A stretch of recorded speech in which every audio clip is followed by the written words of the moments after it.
নমস্কাৰ সৰ্দাৰ সাৰ্ভেদসকল আপোনালোক সকলোকে মই মোৰ ইউটিউব চেনেল নলিনী কান্ত ডেকালৈ স্বাগতম জনাইছোঁ। সাৰ্ভেদসকল সুদীৰ্ঘ 16 বছৰৰ মূৰত ভাৰতবৰ্ষত সেন্সাস অনুষ্ঠিত হ'বৰ কাৰণে গৈ আছে, অৰ্থাৎ লোকপিয়ল অনুষ্ঠিত হ'বৰ কাৰণে গৈ আছে, যাক আমি জনগণনা বুলি কওঁ। আজিৰ ভিডিঅ'টোৰ জৰিয়তে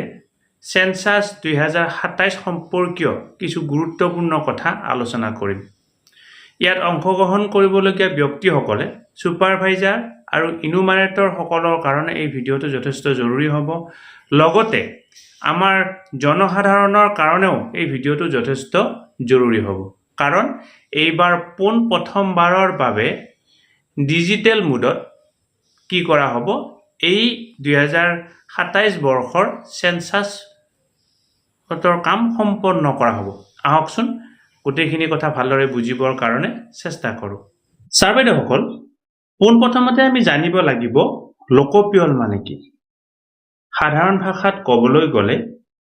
লোকপিয়ল মানে হৈছে জনগণনা। ইয়াৰ জৰিয়তে জনগাঁথনি, অৰ্থনৈতিক কাৰ্যকলাপ, সাক্ষৰতা আৰু শিক্ষা, গৃহ আৰু পৰিয়ালৰ সুবিধা, নগৰীকৰণ, অনুসূচিত জাতি আৰু অনুসূচিত জনজাতি, ভাষা, ধৰ্ম, প্ৰব্ৰজন আৰু বহুতো সামাজিক, সাংস্কৃতিক আৰু জনগাঁথনিৰ তথ্য সংগ্ৰহ কৰা হয়। লোকপিয়লৰ তথ্যৰ ওপৰত ভিত্তি কৰি দেশখনৰ কল্যাণৰ বাবে পৰিকল্পনা কৰা হয়। ভাৰতৰ সংবিধানৰ 7ম অনুসূচীৰ ক্ৰমিক নম্বৰ 69ৰ কেন্দ্ৰীয় তালিকাৰ 246 নম্বৰ অনুচ্ছেদত লোকপিয়লৰ কথা উল্লেখ আছে। ভাৰতৰ লোকপিয়ল 1948 চনৰ লোকপিয়ল আইন মতে পৰিচালিত। ভাৰতত প্ৰথম লোকপিয়ল 1872 চনত সম্পন্ন হৈছিল। এই লোকপিয়ল ভাৰতৰ বিভিন্ন ঠাইত বেলেগ বেলেগ সময়ত অনুষ্ঠিত হৈছিল। সৰ্বভাৰতীয় পৰ্যায়ত একে সময়তে প্ৰথমবাৰৰ বাবে 1881 চনত লোকপিয়ল অনুষ্ঠিত হৈছিল। লোকপিয়ল 27 ভাৰতৰ 16তম অৰ্থাৎ ষষ্ঠদশ লোকপিয়ল, আৰু এই লোকপিয়ল হৈছে স্বাধীন ভাৰতৰ 8ম লোকপিয়ল। ছাৰ বাইদেউসকল, লোকপিয়ল 2027 আন লোকপিয়লতকৈ কিয় পৃথক? 2027 চনৰ লোকপিয়লৰ সম্পূৰ্ণ ডিজিটেল পদ্ধতিৰে কৰা হ'ব। ইয়াৰ বাবে এটা মোবাইল এপ্লিকেশ্যন ব্যৱহাৰ কৰা হ'ব, আৰু এই এপ্লিকেশ্যনটোৰ নাম হৈছে HLO অৰ্থাৎ হাউচ লিষ্টিং অপাৰেশ্যন বা house listing and housing census operation, যাক আমি গৃহ তালিকা বা গৃহপিয়ল মোবাইল এপ্লিকেশ্যন বুলিও ক'ব পাৰোঁ। ইয়াৰ উপৰিও এইবাৰৰ লোকপিয়লত প্ৰথমবাৰৰ বাবে স্বগণনা অৰ্থাৎ সেল্ফ ইনুমাৰেশ্যন পদ্ধতিৰ ব্যৱহাৰ কৰা হ'ব। লগতে 2027 লোকপিয়লত কাষ্ট ইনুমাৰেশ্যন অৰ্থাৎ জাতি গণনাৰ ব্যৱস্থাও ৰখা হৈছে। 2027 বৰ্ষৰ লোকপিয়ল দুটা পদ্ধতিত সমাপ্ত কৰা হ'ব। প্ৰথম পৰ্যায় গৃহ তালিকা আৰু গৃহপিয়ল অৰ্থাৎ হাউচ লিষ্টিং এণ্ড হাউচিং সেন্সাছ হিচাপে ধৰা হৈছে, আৰু দ্বিতীয় পৰ্যায়ত জনসংখ্যা গণনা অৰ্থাৎ পপুলেশ্যন ইনুমাৰেশ্যন হিচাপে ধৰা হৈছে। অৰ্থাৎ প্ৰথম পৰ্যায়ত ভাৰতবৰ্ষত কিমান গৃহ আছে আৰু এই গৃহবিলাক বাছি সেই গৃহবিলাকৰ নাম্বাৰিং কৰা হ'ব, আৰু দ্বিতীয় পৰ্যায়ত ভাৰতবৰ্ষত কিমান জনসংখ্যা আছে সেইটো পৃথককৈ গণনা কৰা হ'ব। লোকপিয়ল সম্পূৰ্ণ হোৱাৰ পিছত আমি আমাৰ ৰাষ্ট্ৰখন সুন্দৰকৈ নিৰ্মাণ কৰিবলৈ বহুতো তথ্য পাম। অৰ্থাৎ প্ৰতিবাৰ লোকপিয়ল হৈ যোৱাৰ পিছত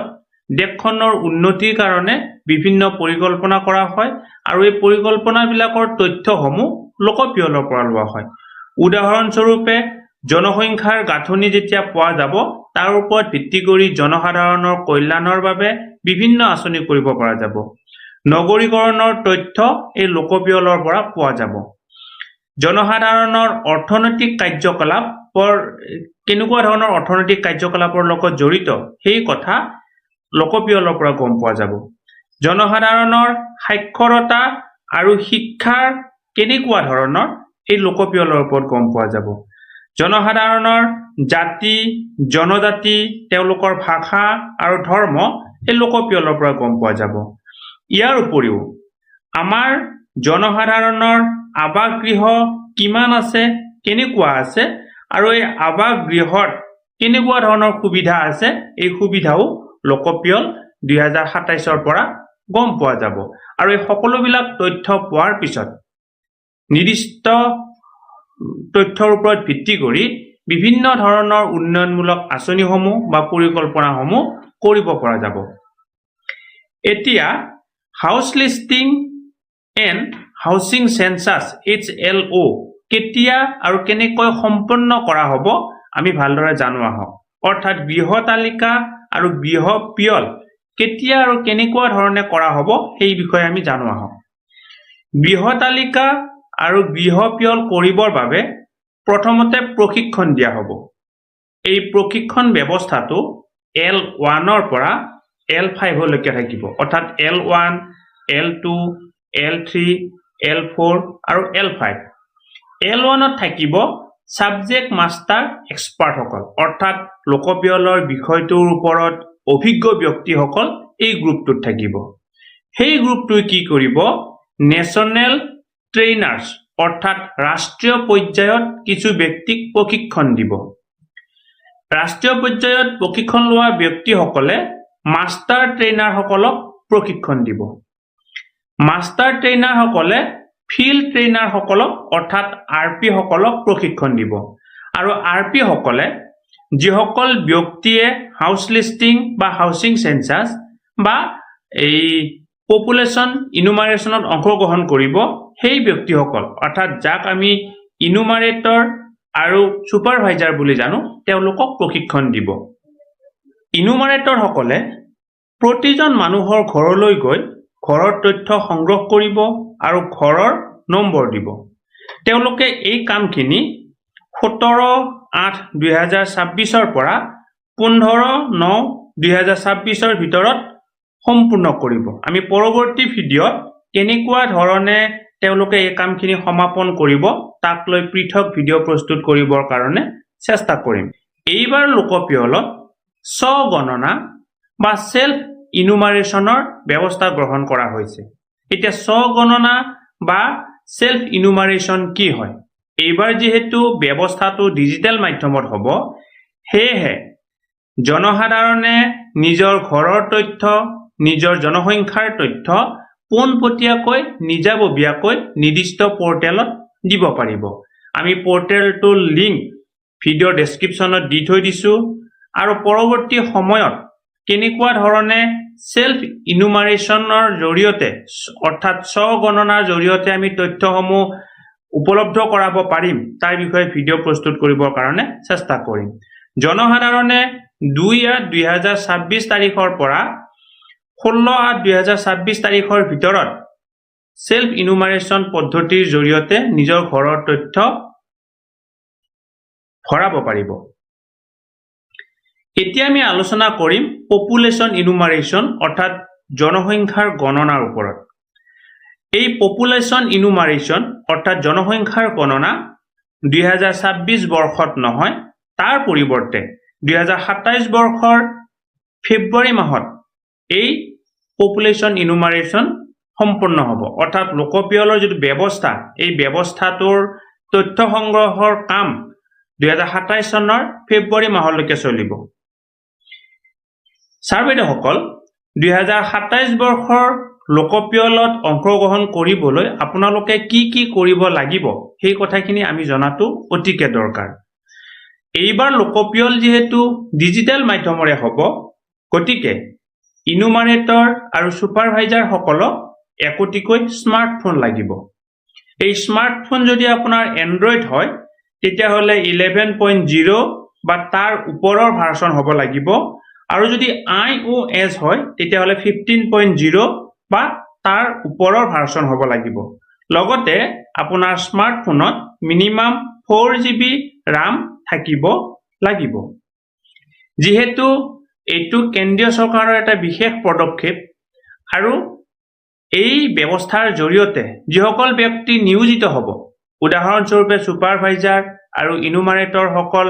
নিয়োগ হ'ব আৰু তেওঁলোকে গৈ ফিল্ড লেভেলৰ পৰা তথ্য সংগ্ৰহ কৰিব সেই কাৰণে তেওঁলোকক কিছু পাৰিশ্ৰমিক দিয়া হ'ব প্ৰতিজন সুপাৰভাইজাৰ আৰু প্ৰতিজন ইনুমাৰেটৰক 25,000 টকাকৈ মাননি দিয়া হ'ব আৰু ট্ৰেইনিংৰ সময়ত অৰ্থাৎ যিকেইদিন তেওঁলোকে ট্ৰেইনিং কৰে তাৰ বিনিময়ত এদিনৰ বাবদ 400 টকা কৰি দিয়া হ'ব ফাৰ্ষ্ট ফেজ যেটো আমাৰ অনুষ্ঠিত হ'ব অৰ্থাৎ হাউস লিস্টিং যেটো আমাৰ ফেজ থাকিব এই ফেজৰ কামৰ বাবে শিক্ষক শিক্ষয়িত্ৰীসকলে 9,000 টকা লাভ কৰিব আৰু ফেব্ৰুৱাৰী মাহত সেকেন্ড ফেজ অৰ্থাৎ যেটো পপুলেশন ইনুমাৰেশন বা জনসংখ্যাৰ গণনা অনুষ্ঠিত হ'ব তাত শিক্ষক শিক্ষয়িত্ৰীসকলে 16,000 টকা পাবলৈ সক্ষম হ'ব সৰ্দাৰ ছাৰবেদসকল আজিৰ ভিডিঅ'টোৰ জৰিয়তে আমি সেন্সাস সম্পৰ্কীয় কিছু কথা আলোচনা কৰিলো আমাৰ সুপাৰভাইজাৰ আৰু ইনুমাৰেটৰ সকলে কেনেকুৱা ধৰণে ইয়াত অংশগ্ৰহণ কৰিব লাগিব